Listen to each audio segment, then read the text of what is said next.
அஸ்ஸலாமு அலைக்கும். நான் உங்கள் ஷிஃபா குக்கிங்லேருந்து பேசுகிறேன். இன்றைக்கி நம்ம என்ன ரெசிபி பார்க்க போகிறோன்னா, இஃப்தாருக்காக ஒரு புதுவிதமான ஸ்நாக்ஸ் தான். வாங்க எப்படி செய்யுதுன்னு உங்களுக்கு சொல்லித்தரேன். இப்போ நம்ம இதுக்கு முதல்ல இதோட ஸ்டஃபிங் ரெடி பண்ணிக்கலாம். ஒரு கடாயை அடுப்பில் காய வச்சுருக்கேன். அதில் 2 ஸ்பூன் எண்ணெய் சேர்த்துக்கிறேன். எண்ணெய் கொஞ்சம் நல்லா காஞ்சதுக்கப்புறம் 2 பெரிய வெங்காயத்தை பொடியாக வெட்டி போட்டுக்கோங்க. வெங்காயம் வந்து ரொம்பலாம் வதங்க தேவையில்லை, கொஞ்சம் வெந்து கலர் மாதிரி வரட்டும்.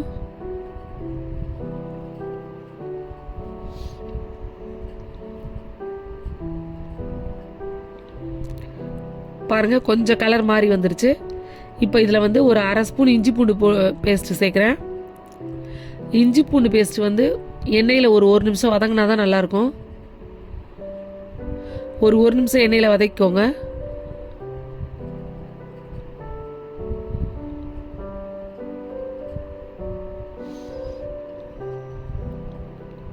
இப்போ இஞ்சி பூண்டு வதங்கிருச்சு. இப்போ வந்து நான் கேரட்டை வந்து பொடியாக கட் பண்ணி வச்சுருக்கேன். அந்த கேரட்டை இது கூட சேர்த்துட்றேன். இது கூட அதே மாதிரி மெலிசாக கட் பண்ண முட்டைகோஸ் வச்சுருக்கேன், அதையும் இதில் சேர்த்துக்கிறேன். இந்த 2 காயுமே நான் வேக வைக்கல, பச்சையாக தான் சேர்க்குறேன். அதனால் அடுப்பை கொஞ்சம் லோ ஃப்ளேமில் வச்சு 2 காயுமே கொஞ்சம் வதங்குற அளவுக்கு நல்லா கிண்டி விடுங்க. ஏன்னா அது 2மே வேவணும்ல.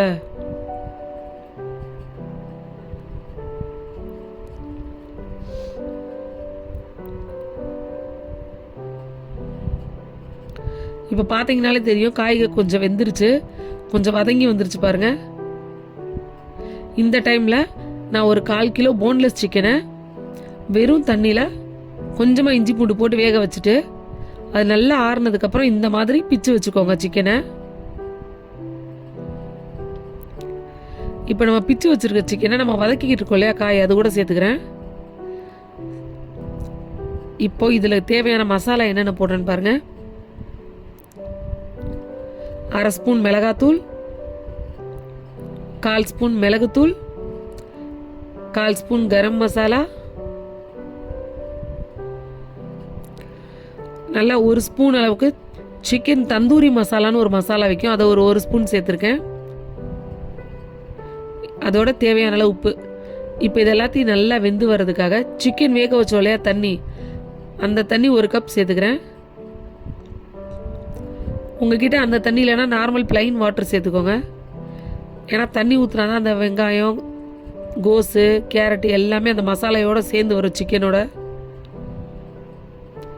அடுப்பை கொஞ்சம் லோ ஃப்ளேம்லேயே வச்சுக்கோங்க, நல்லா அது வெந்து ஒன்று சேர்ந்து வரட்டும். இப்போ பாருங்கள், எல்லாமே நல்லா வெந்து எப்படி நல்லா கலர் ஒன்று சேர்ந்து வந்துருச்சுன்னு. தண்ணியும் நல்லாவே வத்திருச்சு. இப்போ இது கூட 1 கப் அளவுக்கு சீஸ் நான் சேர்த்துக்கிறேன். அடுப்பு ரொம்ப லோ ஃப்ளேமில் வச்சுருக்கேன், ஏன்னா சீஸ் கொஞ்சம் மெல்ட் ஆகணும் எனக்கு.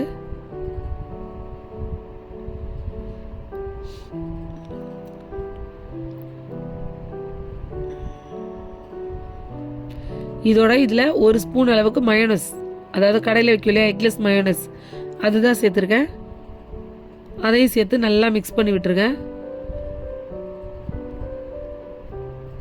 இப்போ பாருங்கள், நான் போட்ட சீஸும் மெல்ட் ஆகி வந்துருச்சு. அந்த சீஸும் மெல்ட் ஆயிடுச்சு, அந்த மயோனஸும் சேர்க்கவும் நல்ல சீஸியான சிக்கன் மாதிரி இருக்குது. அவ்வளோதான், நம்மளோட சூப்பரான ஸ்டஃபிங் ரெடி ஆயிடுச்சு.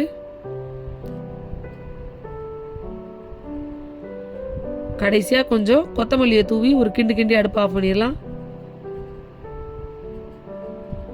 இப்போ பொடியாக கட் பண்ண கொத்தமல்லி சேர்த்துக்கிறேன்.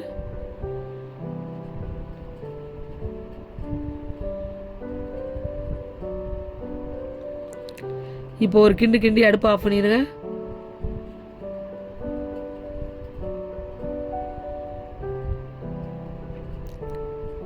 அவ்வளோதான், ஸ்டஃபிங் ரெடி. இப்போ அடுப்பையும் ஆஃப் பண்ணிடுங்க, இது நல்லா ஆறட்டும்.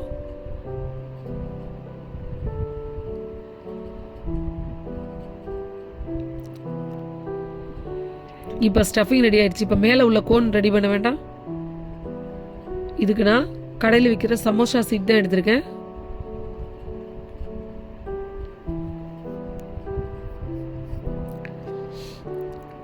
இந்த சீட்டை எடுத்து இந்த மாதிரி 3 பங்கா வச்சு அப்படியே மடிச்சுக்கோங்க. பாருங்க, 3 பங்கா வச்சு மடிச்சு டைட்டா ஒரு அழுத்து அழுத்துனீங்கன்னா அப்படியே அச்சா இருந்துக்கிறோம். நம்ம கட் பண்ண கொஞ்சம் ஈஸியா இருக்கும். இப்போ அதை அப்படியே கரெக்டாக அந்த ஷேப்கே கட் பண்ணிக்கோங்க.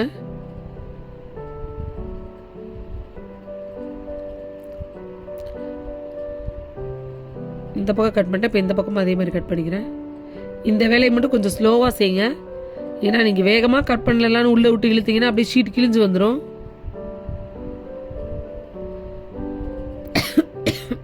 இப்போ நான் கட் பண்ணி எடுத்துட்டேன்.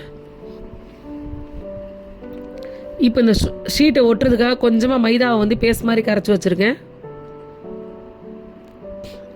அதை வச்சு தான் அந்த கார்னர்லாம் ஒட்ட முடியும். இப்போ இதிலேருந்து ஒரு ஷீட் எடுத்துக்கிறேன்.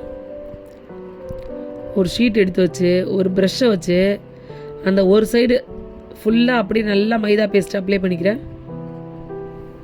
பாருங்கள், ஒரு பாதி பக்கம் ஃபுல்லாக அப்ளை பண்ணிக்கோங்க. பண்ணிவிட்டு பாருங்கள் எப்படி கோன் சுற்றுறேன்னு பாருங்கள்.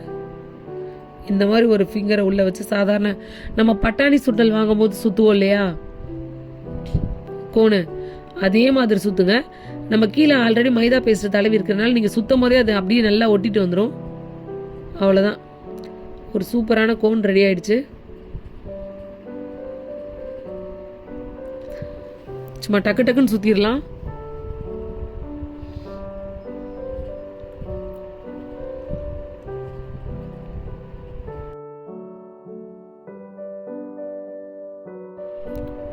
மறுபடியும் உங்களுக்கு சுற்றி காமிக்கிறேன் பாருங்கள். ஒரு ஓரமாக அந்த மைதா பேஸ்ட்டை அப்ளை பண்ணிவிட்டு அப்படி வச்சு ஒரு சுற்று சுற்றுனீங்கன்னா நம்ம மைதா பேஸ்ட் அப்ளை பண்ணியிருக்கனால அதுவே அப்படி அழகாக ஒட்டிட்டு வந்துடும். பாருங்கள், அவ்வளோ அழகாக சூப்பராக ஒட்டிடுச்சு. ரொம்ப கஷ்டம் இல்லை, ரொம்ப ஈஸியாக செஞ்சிடலாம்.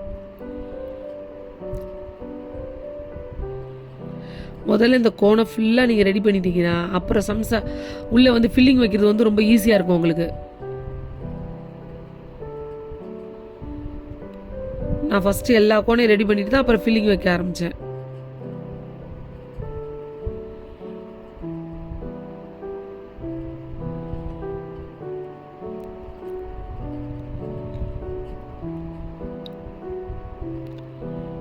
பாருங்க, நான் எல்லா கோனையும் ரெடி பண்ணிட்டேன். பாருங்க எவ்வளோ அழகாக இருக்குன்னு. இப்போ நான் ஃபில்லிங் வைக்க போகிறேன். நம்ம ரெடி பண்ணி வச்சுருக்கோம் இல்லையா ஸ்டஃபிங், அது நல்லா ஆறிடுச்சு.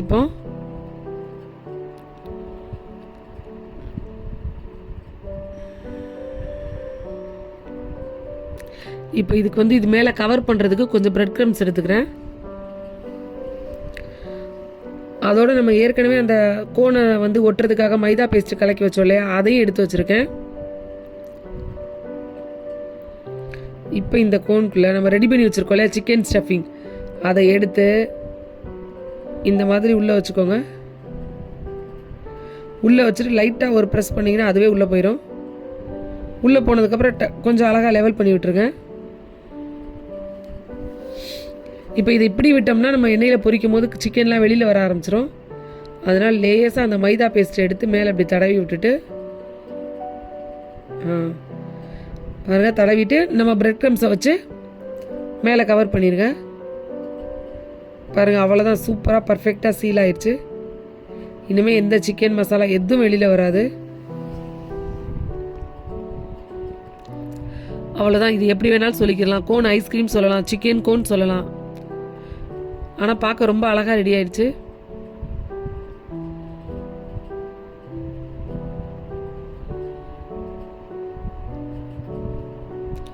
எப்பவும் ஒரே மாதிரி கட்லெட் சமோசா இல்லாமல் இந்த மாதிரி டிஃப்ரெண்ட்டாக செய்யும் போது நமக்கும் கொஞ்சம் நல்லா டிஃப்ரெண்ட்டாக தெரியுது. பசங்களுக்கும் கொஞ்சம் ரொம்ப டிஃப்ரெண்ட்டாக சாப்பிட இன்ட்ரெஸ்ட்டாக இருக்குது.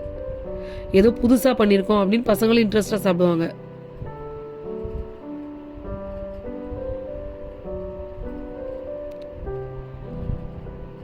இந்த மைதா வந்து அந்த சிக்கனை கரெக்டாக வெளியில் வர விடாது, அதுக்காக தான்.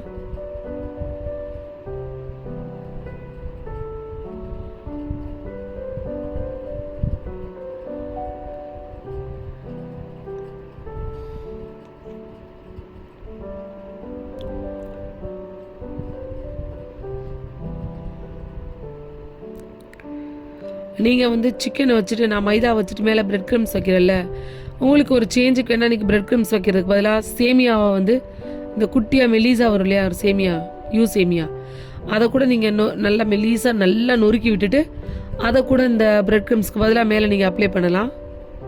பார்க்க கொஞ்சம் டிஃப்ரெண்ட்டாக இருக்கும். பட் நான் செய்யும் போது எனக்கு பிரெட் க்ரம்ஸ் தான் கையில் கரெக்டாக இருந்தது, அதனால் அதை வச்சே செஞ்சுட்டேன். உங்களோட தேவைக்கு சின்ன சின்னதாக ஏதாவது மாற்றணும்னா மாற்றிக்கோங்க.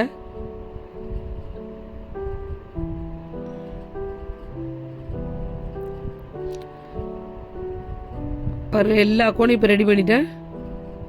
பார்க்கும் போதே அழகாக இருக்குல்ல. பொரிச்சு சாப்பிடும் போது அதை விட டேஸ்ட்டாக இருக்கும். வாங்க ஃப்ரை பண்ண போகலாம். இங்கே அடுப்பில் எண்ணெய் காஞ்சிக்கிட்டு இருக்கு.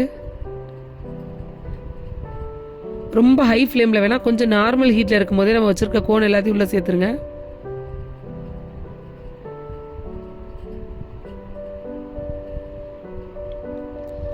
அது கொஞ்சம் நல்லா வேகட்டும். நமக்கு மேலே உள்ள கோன் மட்டும் தான் வேகணும். ஆல்ரெடி உள்ளே வச்சுருக்கிறது எல்லாமே வேக வச்சது தான். அதனால் வெளியில் கொஞ்சம் கலர் மாறினா போதும்.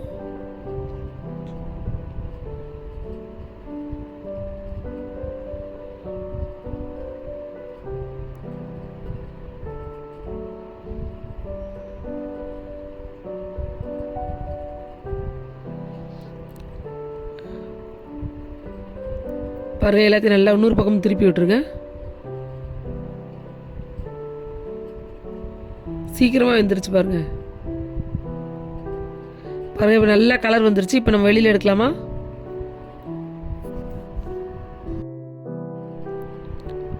பாருங்க, நல்ல கோல்டு கலரில் எவ்வளோ அழகாக இருக்குன்னு உங்களுக்கு பார்க்கலே தெரியுதா? உள்ள பிரெட் க்ரம்ஸ் வந்து எவ்வளோ நல்லா கோல்டு கலரில் மாறி இருக்குன்னு. நல்லா எண்ணெயை வடித்து வெளியில் எடுத்துக்கோங்க.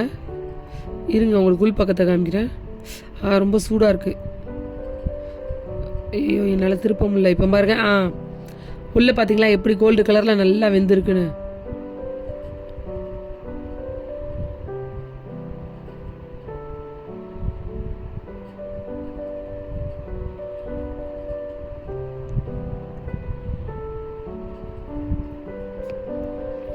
இப்போ எல்லாத்தையும் வெளியில் எடுத்துடுறேன். இது உண்மையிலே ரொம்ப ரொம்ப டேஸ்ட்டாக இருந்துச்சு. நீங்களும் உங்கள் வீட்டில் இதே மாதிரி ட்ரை பண்ணி பாருங்கள். ட்ரை பண்ணி பார்த்துட்டு எப்படி இருந்துச்சுன்னு எனக்கு கமெண்டில் சொல்லுங்கள். என்னோட இந்த ரெசிபி உங்களுக்கு பிடிச்சிருந்துச்சுன்னா என்னோடய சேனலை லைக் பண்ணுங்கள், ஷேர் பண்ணுங்கள், மறந்துடாமல் சப்ஸ்கிரைப் பண்ணுங்கள். கூடவே அந்த பெல் ஐக்கானையும் கிளிக் பண்ணிடுங்க. அப்போ தான் நான் போடுற புது புது வீடியோஸ்லாம் உங்களுக்கு நோட்டிஃபிகேஷனில் வரும்.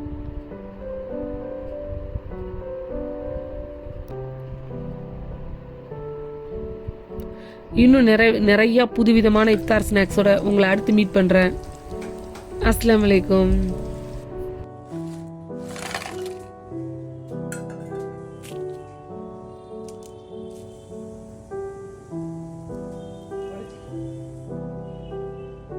சூப்பர். சப்ஸ்கிரைப் பண்ணுங்க.